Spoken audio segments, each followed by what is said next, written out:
Welcome to another In Wheel Time podcast, a 30-minute mini version of the In Wheel Time car show that airs live every Saturday morning, 8 to 11 a.m. Central. Shield.com. Guess who? Us. No, it's not Woody Woodpecker. Yeah. Podcasting and streaming around the globe. It's the In Wheel Time Car Talk Show just ahead from Painthouse. Yes, it's the one and only famous Randy Borcharding. Famous. Later, remember as a kid you used to go to the hobby shop and get a plastic model car That's and what I glue it used to together do. and paint it? Yep. Well, Jeff has a special story on model car building and how the hobby is doing today. Mm-hmm. It's all just ahead on the In Wheel Time Car Talk Show. Howdy, along with Mike out of this world Mars.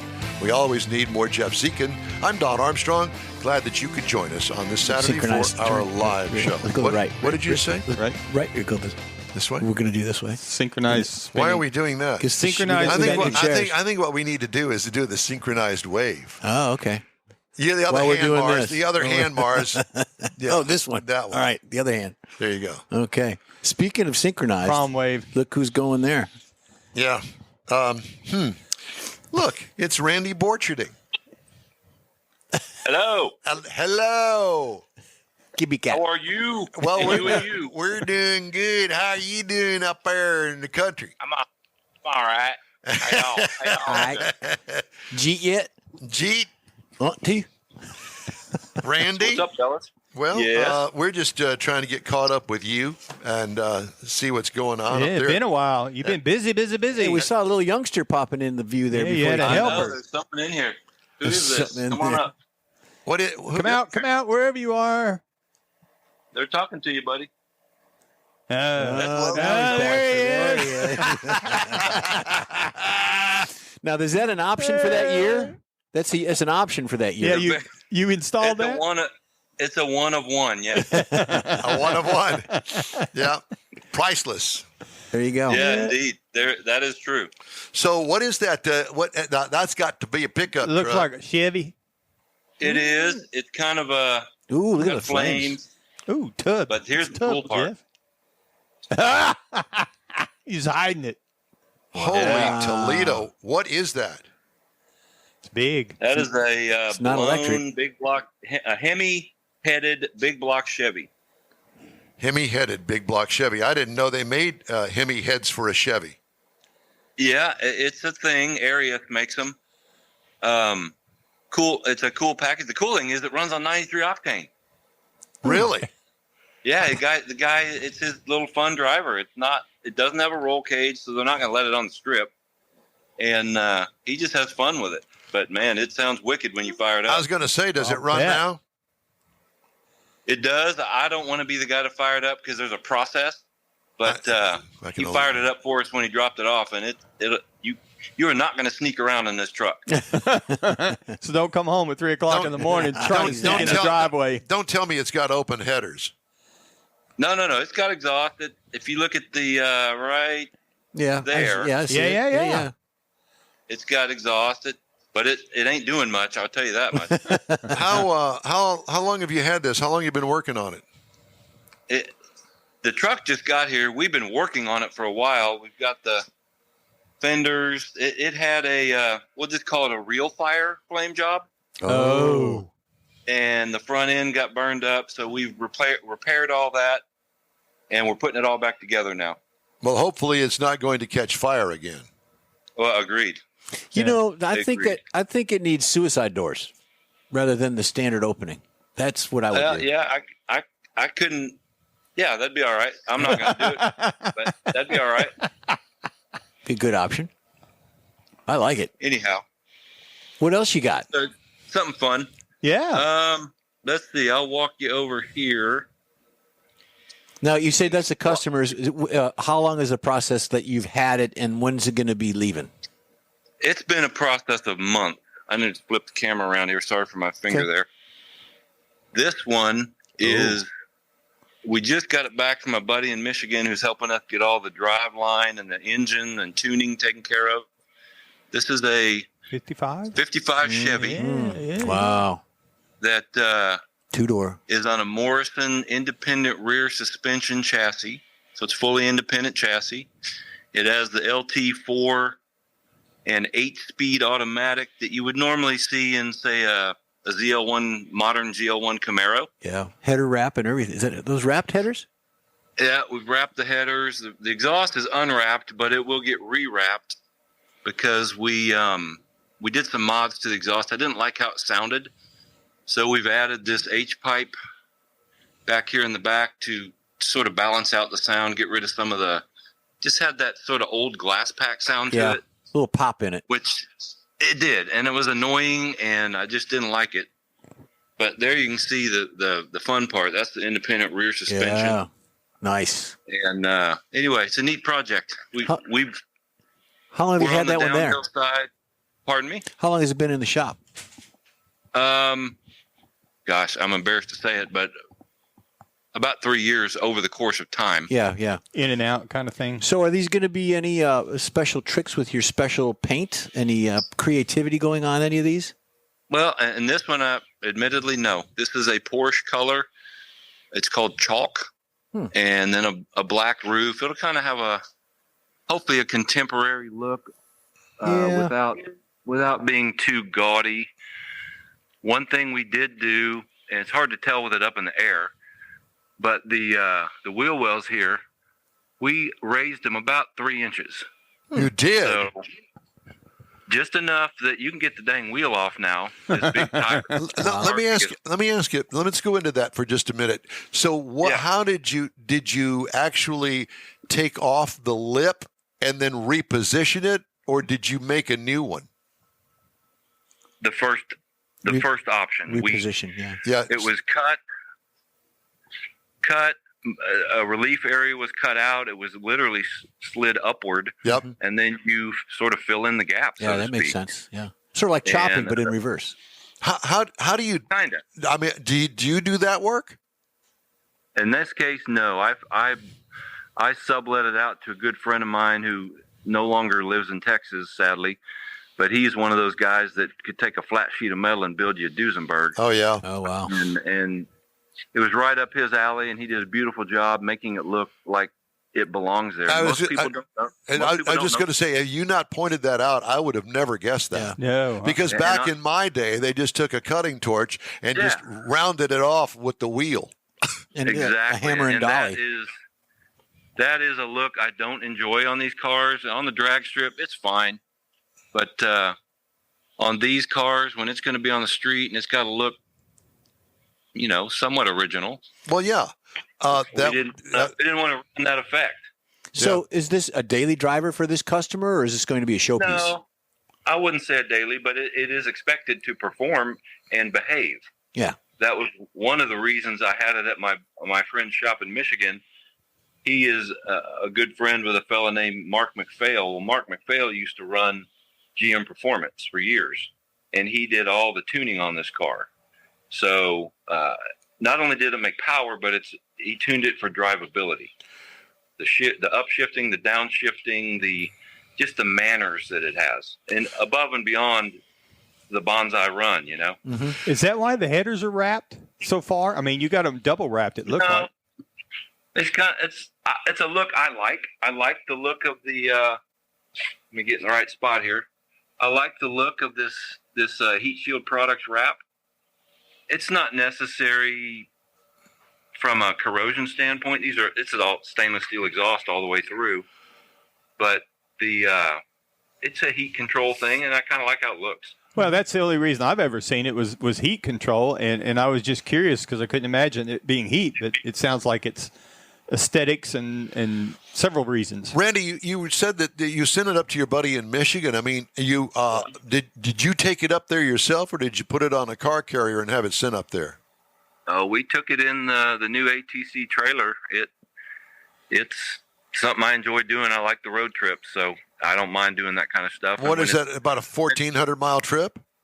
Approximately. Roughly, yeah. And about that. when you got the right people on the job, it's well worth the effort. So you waited while he did it, and then you towed it back? My friend up there had the car for about a year doing wiring and other things the car needed. And then when it came time to tune it is when I went back. I was part of the tuning process just because I was fascinated to watch how it all happens. and then yes, hauled it back home. Was it tuned on a dyno? Yes, a chassis dyno. Yep. So one of the things I didn't think about, but is obviously critical, we had to make sure the rear wheels were aligned so that when we had it on the dyno, the thing went in a straight line. Yeah. Try to go sideways. Yeah, trying to come off the dyno because it's not aligned up right. So it had to be basically drivable to do the tune. Indeed. Randy, is there a dyno chassis dyno here in town that you use? There are a couple. Heights Performance I've used in the past. There's another one, and I'm not quite sure if he's still there anymore, so I hesitate to throw the name out. But yeah, there are. Well, I'm looking for a Corvette chassis dyno tuner. That's Pites. He specializes in vets. And what's his name? Pites, Peitz, I believe it is. Just like it sounds. Yeah. Yeah, I'd never guessed that. Funny how that works.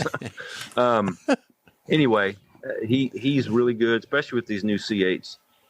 Well, I got a C5 with an LS1 in it. If he likes to go back to school, he'll just it'll be memory lane for him. Yeah, just a 10 millimeter. That's all he needs. Certainly capable. Okay, well, I'll have to. I'll get his number from you when we're off the air. But, absolutely. When you redo cars, do you typically do a chassis tune on these cars?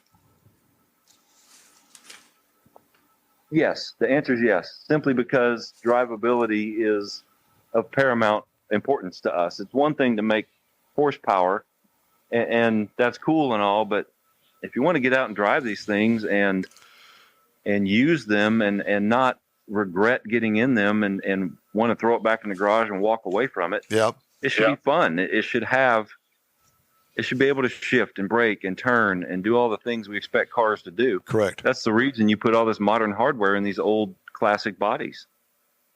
Well, good point. Yeah. And I was wondering because so many times, well, I've got this chip I'm going to put in my car, and it's an LS swap, and I'm going to put it in there. And for me, I come from the school of just guessing. Hey, this guy has this guy has that. I'm going to put that on my car. Then I don't really follow through with things like a chassis tune. Or will it work? Yeah. Yeah, agreed. And thank gosh for people that know how to do the tuning, because it's above my pay grade. And you find a good one, and he's worth his weight in race fuel. There you go. That's a good way to put it. So what do you got elsewhere in the garage there for us to look at this morning? I'll flip you back around here. This Cutlass I was pointing at a moment ago. Yeah.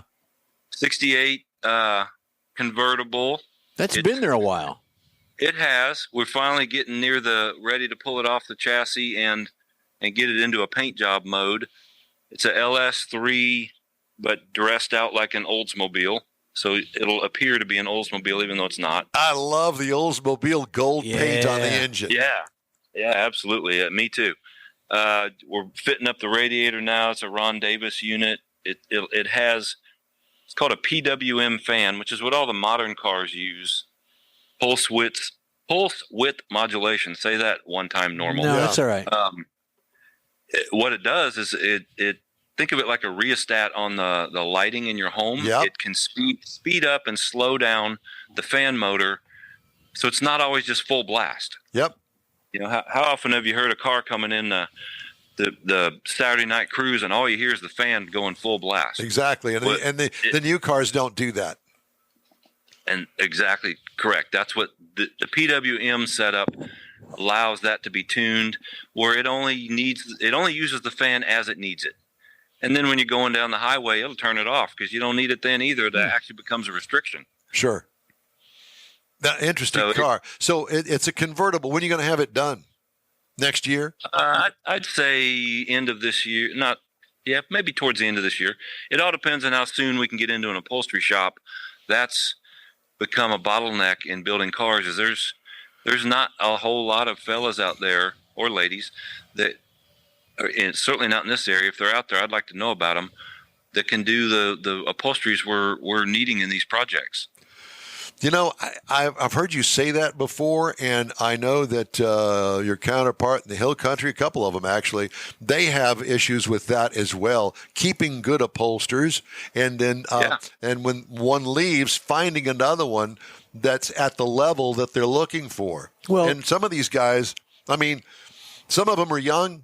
Most of them are old because they've got the experience. Right, and you've got a good upholsterer. They're going to stay busy, so it's going to be you're going to play a lot of games to get in there and get it done. Well, I'm thinking, I'm thinking we need to have the Painthouse upholstery shop. There you go. I've tried. There's a couple folks through the years I've tried to convince to work out of our shop or help get them set up in the area, and I don't blame them. They don't want the heat, and neither do I at this point.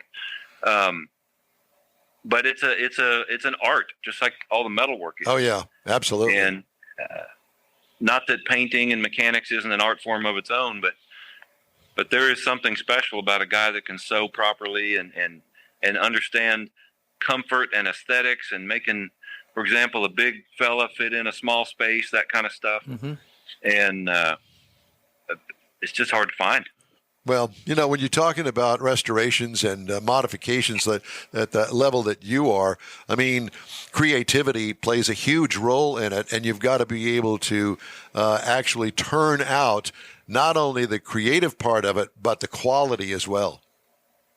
Absolutely. And that is the thing. We've had upholsteries done in the past where they were done out of Texas, out of our climate, and 3 or 4 or 5 years later, they're coming apart because they can't handle the heat and humidity. Yeah. So we work with folks that understand that. And you know, it's funny because we don't think of that when I just want this material and I want to look this particular way. Let's not worry about what kind of thread that we use and the material that's underneath the seat. Yeah, right. And it's kind of the same with paint and body work. Everybody sees the paint, but all the nothing matters more than what's underneath it and the foundation. And that's true in the upholstery world too. You can build a door panel out of aluminum or a nice high-end acrylic material, or you can build a door panel out of cardboard and wood. And one is going to last a lot longer than the other. Mm-hmm. Yeah, no doubt. Yeah. How's Jen? She's awesome. Way better than I deserve.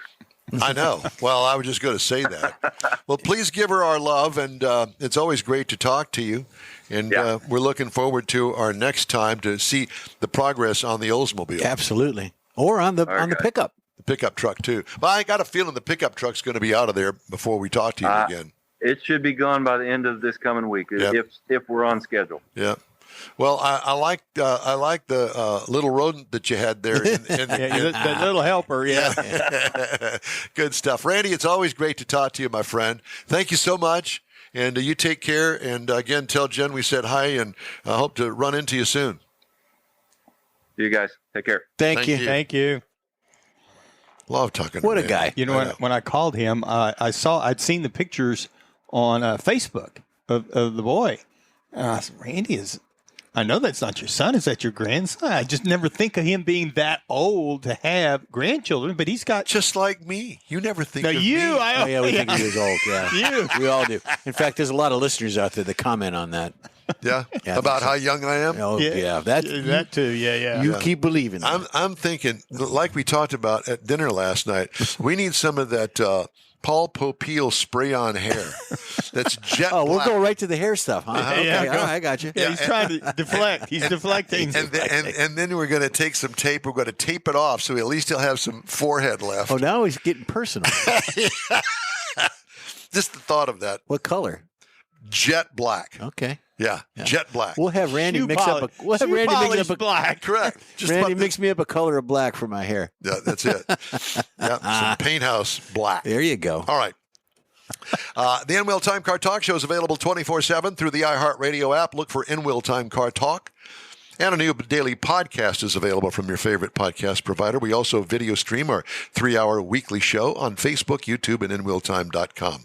The In-Wheel Time Car Talk Show continues right after this quick break. Pro-Am Auto Accessories has been serving Houston's auto enthusiasts since 1984, providing world-class products for sports cars, European sedans, and American muscle. Pro-Am is known as the place to go to find exclusive and hard-to-find parts and accessories.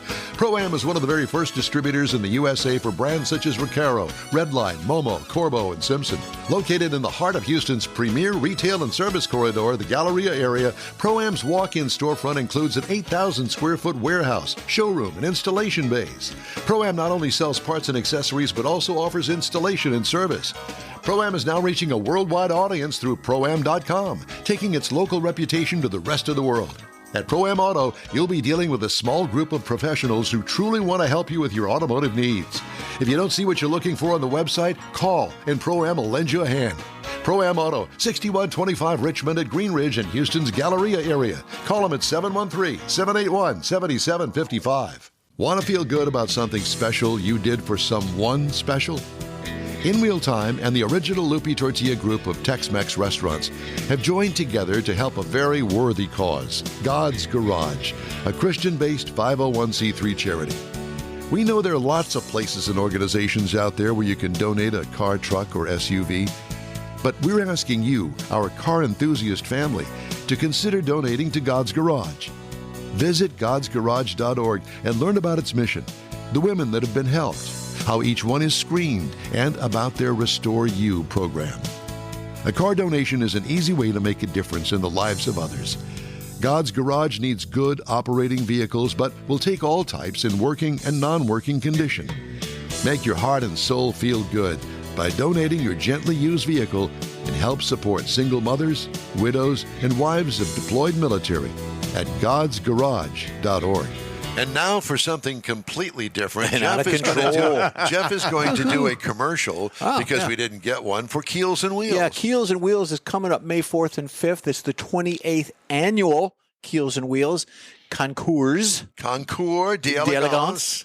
It is at the Lakewood Yacht Club in Seabrook, Texas, coming up very, very soon and just not too much longer. Tickets are $30 in advance through the website, which is www.keels-wheels.com. And then you got $40 at the gate. Students, $15, and children under 12 are free. And you park off-site, and they bus you there. Yeah, and they there's will. no charge for that. Houston Methodist Clear Lake outpatient building in Nassau Bay. And then they got some parking. They're parking at Bay Elementary School in Seabrook, just off of 146 in Seabrook. May 4th opens at 10 a.m. to 5 through Sunday, May 5th opens at 9 to 4. Yeah. Okay. And then I've got to do this. Yeah. Well, you're going to have. Jeff's got a very special feature actually, when he told me he was going to do this, I thought, somewhere, and I have it. I don't have it with me right now, but I have the model car that I built back in the 60s that. Because I was going to Meyer Speedway and seeing all the 55 Chevys run around there in the sportsman class, I wrecked it. And so what I did was I heated up the front end and I smashed it in so it looked like it had hit the fence head on, you know. So then I got a story to that where years ago I had a little red wagon, a model Little Red Wagon. Yep. And we saw one. And the Little Red Wagon, which was a Dodge. And I think we saw it at like one of the events we were at. And I told Jason, I said, I like that car. I had one when I was a kid. I explained it to him. And lo and behold, I think it was a birthday or later on, he got me the Little Red Wagon model. He goes, Dad, I'll build it for you. Oh, he built it. Well, to this day, that car is on a shelf in his garage, still in the box. He hasn't built it yet. It's like all the projects. All the projects. You know he's got that 50 hot rod in there, too. When you can't move anymore, right, and you need something to do, right, take it down and build it. Yeah, we'll have to get a hold of him. He's got to take the dust off it. But anyways, just looking at it, and it's pretty good. So the story of injection mold plastic, which is polystyrene of scale models, begins in the early 50s when the two businessmen, Louis Glaser in America, founder of Revell. We all know that. Yep. And then Nicholas Cove, out of the England side of it, founder of Airfix. Independently, they decided to work with injection molding and put together suitable plastic pieces for glue. So they worked on it, and they came up with it. So it was pretty good. Model cars can be traced back to the early 1900s when the first original cars hit the road. It was after World War I, and the European model makers produced tin plate cars. And this was only for rich kids back then, in 1900s. Yes. Tin cars. So as time passed, cars became increasingly popular among the hobbyists, and they started collecting them and customizing them. It was a hobby that required both patience and creativity, and an opportunity for individuals to express their passions for automobiles. Golly, I remember that. Do you remember that? Yes. Okay. Well, it's an excellent educational tool for children, hand-eye coordination, different types of models, and they get to, look at the automobiles. See, I didn't think of it that way, but I get it. Uh-huh. And then they're studying the replicas of, the dad's got a Pontiac and I've got a model of a Pontiac, whatever the case. So the hobby helped cultivate curiosity while encouraging some to seek out more information, like you melted the front end and pushed it in to make a custom crash. Right. So some may argue that the model car collecting is nothing more than a pastime, just no significant value. You're just wasting your days away. But it fosters positive values. Hobbies like model car collecting encourage people to be more motivated, like you, Mike, patient and detail-oriented, qualities that can help in their personal and professional lives. However, collectors still argue whether hand-built models or factory assemblies are worth the time spending it more, on that project or doing other things. So materials are part of the skilled artisans, as they call it, investing carefully. Artisans, artisans, sure. Artisan is a well, I think. Well, we're going to dip into that well and give attention to detail. Okay. Yeah, there you go. So the evolution came full scale. There are people that still do it. There are enthusiasts Can you still out there. buy them? You can. And here's the kicker. You can go to like a Hobby Lobby and find them. You're not going to find a scale model car that you see that we build today, like that one there, for under $30. Some are $40. They're online, some of the classics, for $200. Whoa. You're kidding me. Like that right there, you can buy, if it's a classic and there's very hard to get hold of, they don't make anymore. People collect them, and you can buy one for around, $150 to $200. They collect them unassembled. They collect them in a box. Yeah. Oh my gosh. Is Revell still in business? Revell's still in business. AMT's still in business. There's a couple others out there. Some, I don't want to say off brands, but things I've never heard of, but you can still buy them. Chinese or something. Well, it could be. But you can go to your local hobby store or toy store or go to an event like we've been. At the like Autorama, where they have a big swap meet. Specifically Autorama, or the Corvette we did down in Galveston. In fact, there was a guy that had nothing but models, and he was selling them. And he had them in groups. Like, he had all the Chevys in a group. He had all the Fords in a group. Yeah, I remember that now. I didn't stop and look at it. You got time to do that, don't you, Mars? Yeah. He's got patience. He does. He doesn't have time for that. I've seen him. I've seen a him dog named Patience once. Did you? Patience. That was the dog's name? Yeah, that was the lady's name, too, on Support Your Local Sheriff, I think, or something. Okay. Well, I don't know about that. James Garner. Okay. Well, there you go. Yeah. Today's In Real Time Car Talk Show is sponsored by the group of original Loopy Tortilla restaurants in Houston, Beaumont, and College Station. Gulf Coast Auto Shield. We've got a car show coming up as Car Social, as we say, and I've finally got the spot loaded in here, so you're going to hear about that coming up. And Pro-Am Auto Accessories. We continue the In Real Time Car Talk Show right after this quick break.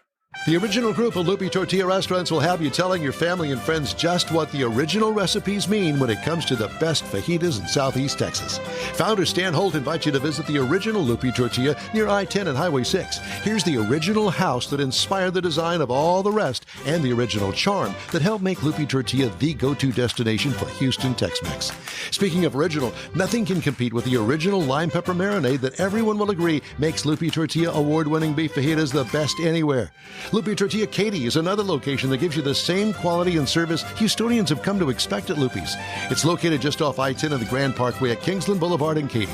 Find yourself in Aggieland? Head to the Loopy Tortilla in College Station, located just around the corner from Kyle Field. It's a great place to enjoy those famous frozen margaritas before or after the game. Headed east to Louisiana, stop in at the Loopy Tortilla in Beaumont. It too's on I-10. You can't miss it. The original group of Loopy Tortilla restaurants invites you in for the best Tex-Mex anywhere. Gulf Coast Auto Shield is having another car social Saturday morning, May 18th from 8 to 11. It's a car cruise-in like no other. Expect Ferraris, Lamborghinis, Corvettes, and the featured brand Porsche. Get social at this special cruise-in event.